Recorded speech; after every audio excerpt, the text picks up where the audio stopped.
Salve, pada hari ini saya Priscilla Emilia akan sedikit berbagi pengetahuan mengenai konsep ajaran Arianisme dan Nestorianisme. Mari kita bahas satu persatu pertanyaan mengenai Arianisme dan Nestorianisme dalam sejarah gereja. Arianisme. Apa itu Arianisme? Arianisme adalah ajaran teologis Kristen yang berkembang pada abad keempat Masehi dan dianggap sesat oleh Gereja Katolik dan sebagian besar tradisi Kristen lainnya. Inti dari ajaran Arianisme adalah penolakan terhadap keilahian penuh Yesus Kristus dengan menyatakan bahwa Yesus Kristus adalah makhluk ciptaan Allah Bapa dan karena itu lebih rendah dari Bapa. Meskipun Yesus Kristus dianggap sebagai makhluk yang paling mulia dan pertama kali diciptakan, ia tetaplah makhluk dan bukan Allah yang sehakikat dengan Bapa. Siapa tokoh pelopornya? Tokoh pelopor utama yaitu Arianisme adalah Arius sekitar 256 sampai 336 Masehi, seorang presbiter atau imam di Alexandria, Mesir. Ajaran-ajaran Arius mulai menimbulkan kontroversi sekitar tahun 318 Masehi. Apa ajarannya yang menentang gereja? Ajaran utama Arianisme yang bertentangan dengan pemahaman gereja adalah Yesus Kristus bukanlah Allah yang sehakikat dengan Bapa. Arius mengajarkan bahwa ada suatu waktu ketika anak tidak ada dan bahwa anak diciptakan dari yang tidak ada oleh kehendak Bapa. Ini berarti anak memiliki awal dan berbeda substansi dengan Bapa. Bapa adalah satu-satunya Allah yang kekal dan tidak diciptakan. Yesus Kristus adalah makhluk ciptaan yang paling mulia.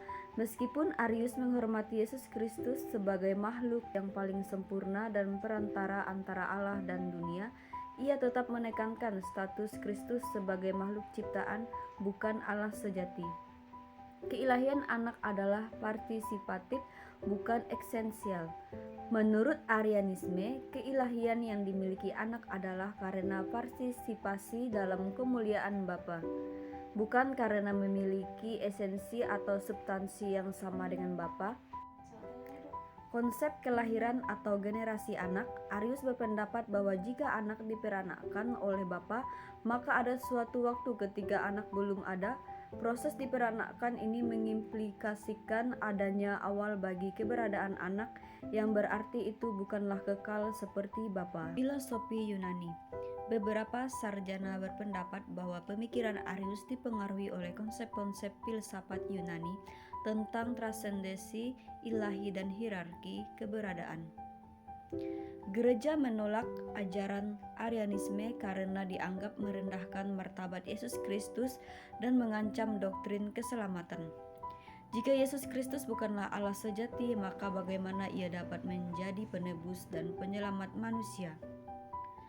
Bagaimana mungkin makhluk ciptaan dapat mendamaikan manusia dengan Allah yang tak terbatas? Nestorianisme. Apa itu Nestorianisme?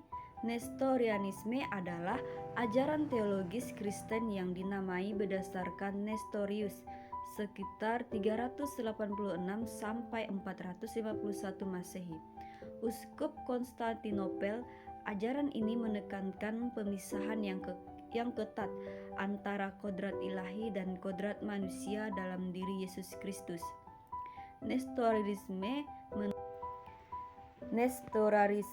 menolak gelar Theotokos, Bunda Allah, untuk Maria dan lebih memilih gelar Christotokos, Bunda Kristus, karena mereka berpendapat Maria hanya melahirkan manusia Yesus, bukan Allah Logos.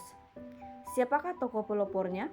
Tokoh pelopor utama yang dikaitkan dengan ajaran ini adalah Nestorius, yang menjadi uskup Konstantinopel pada tahun 428 Masehi.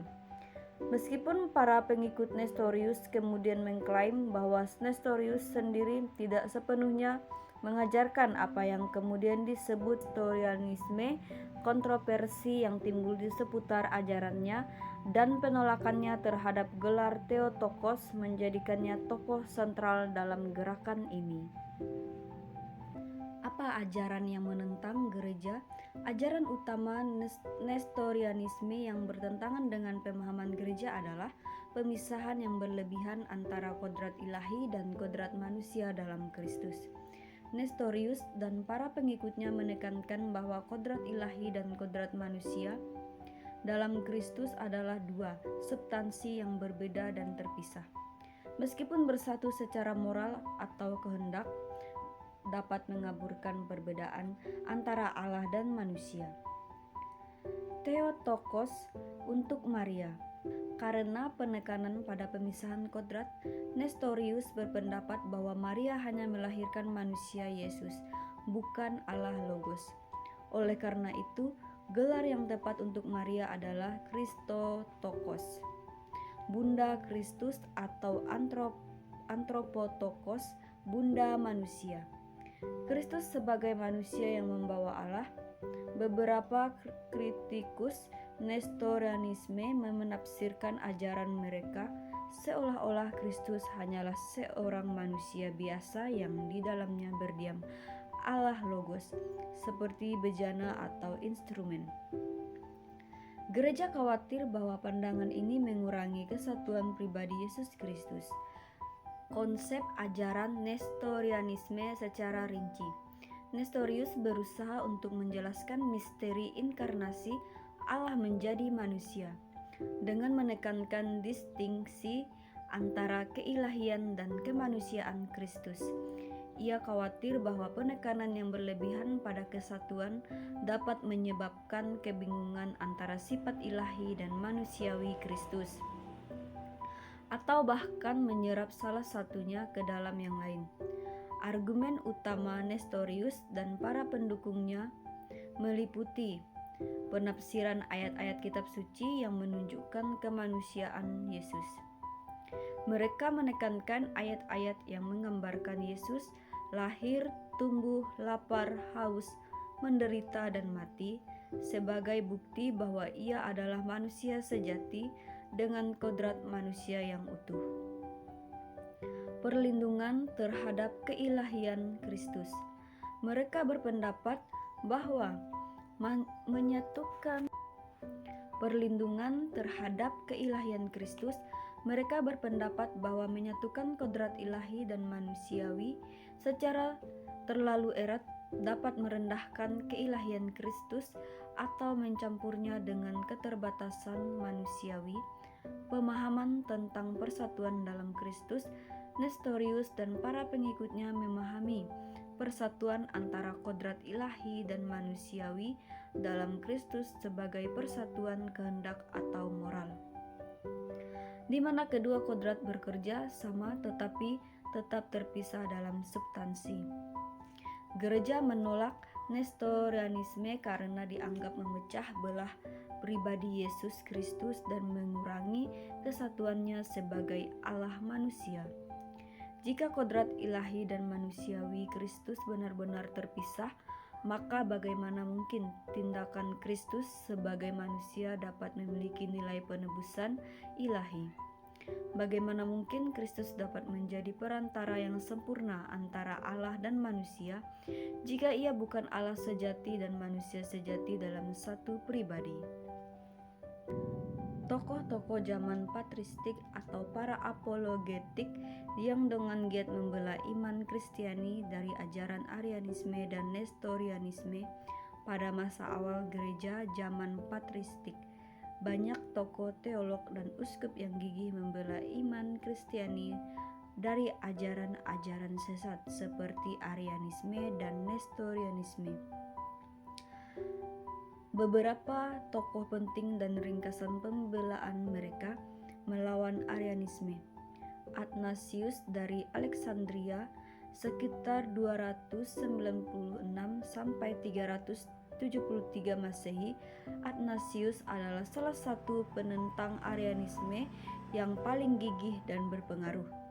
Sebagai uskup Alexandria, ia memainkan peran kunci dalam Konsili Nicea 325 Masehi yang mengutuk Arianisme.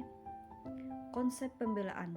Athanasius menekankan keilahian penuh Yesus Kristus dan kesatuan substansi homoousios antara Bapa dan Anak.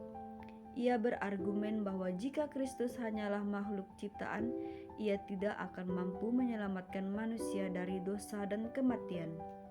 Masa kepemimpinan.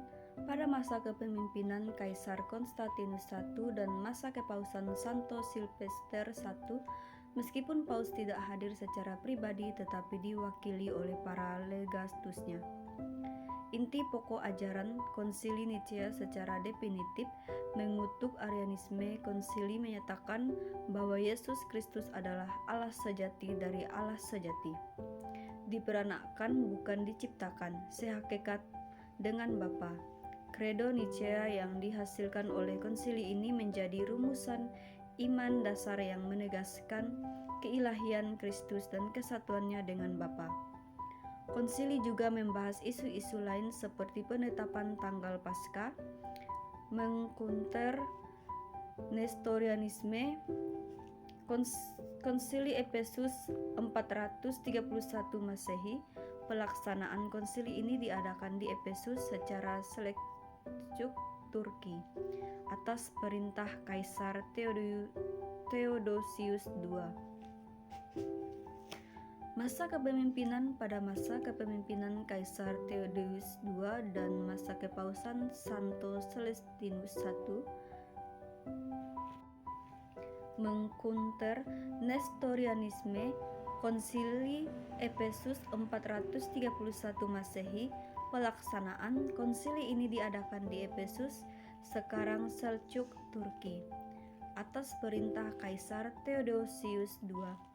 Masa kepemimpinan. Pada masa kepemimpinan Kaisar Theodosius II dan masa kepausan Santo Celestinus I, inti pokok ajaran Konsili Efesus secara tegas mengutuk Nestorianisme dan menegaskan kesatuan pribadi Yesus Kristus sebagai Allah dan manusia dalam satu pribadi. Konsili juga secara resmi mengakui gelar Theotokos, Bunda Allah, untuk Maria. Konsili-konsili ini merupakan momen penting dalam sejarah gereja, di mana para pemimpin gereja berkumpul untuk merumuskan dan mempertahankan iman yang benar berdasarkan kitab suci dan tradisi apostolik dalam menghadapi tantangan ajaran-ajaran sesat.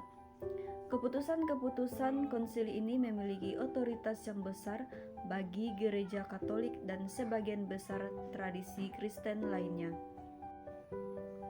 Sekian penjelasan tentang Arianisme dan Nestorianisme. Semoga bermanfaat. Tuhan Yesus memberkati.